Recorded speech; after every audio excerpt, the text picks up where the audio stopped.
നമസ്കാരം. ബലാത്സംഗ കേസിൽ അറസ്റ്റിലായ രാഹുൽ മാങ്കൂട്ടത്തിൽ MLA 3 ദിവസത്തേക്ക് SIT കസ്റ്റഡിയിൽ വിട്ടിരിക്കുകയാണ് കോടതി. ജനുവരി 15 വൈകിട്ട് ഹാജരാക്കണമെന്നും കോടതി നിർദ്ദേശിച്ചു. 7 ദിവസത്തെ കസ്റ്റഡി അപേക്ഷയാണ് SIT കോടതിയിൽ സമർപ്പിച്ചത്. അതേസമയം രാഹുലിനെതിരെ യുവമോർച്ചയുടെയും DYFIയുടെയും കടുത്ത പ്രതിഷേധമാണ് ഇന്നുണ്ടായത്. റിമാൻഡിൽ കഴിയുന്ന രാഹുലിനെ ചൊവ്വാഴ്ച ഹാജരാക്കാൻ Thiruvalla first class judicial magistrate Arundhati Dileep ഉത്തരവിട്ടിരുന്നു. ഇതിന്റെ ഭാഗമായി ജയിലിന് പുറത്തിറക്കിയപ്പോഴും വൈദ്യപരിശോധനയ്ക്കായി തിരുവല്ല താലൂക്ക് ആശുപത്രിയിൽ എത്തിച്ചപ്പോഴും തുടർന്ന് അടുത്തുള്ള കോടതി പരിസരത്ത് എത്തിച്ചപ്പോഴുമെല്ലാം വലിയ പ്രതിഷേധം ഉണ്ടായിരുന്നു.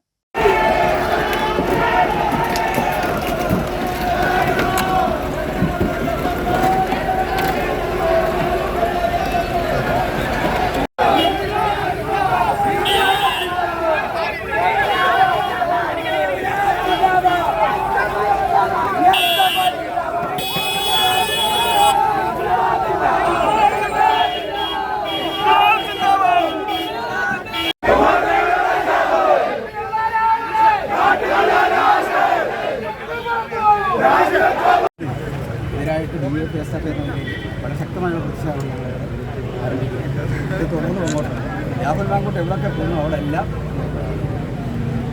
ചുരുക്കത്തിൽ രാഹുലുമായി പോലീസ്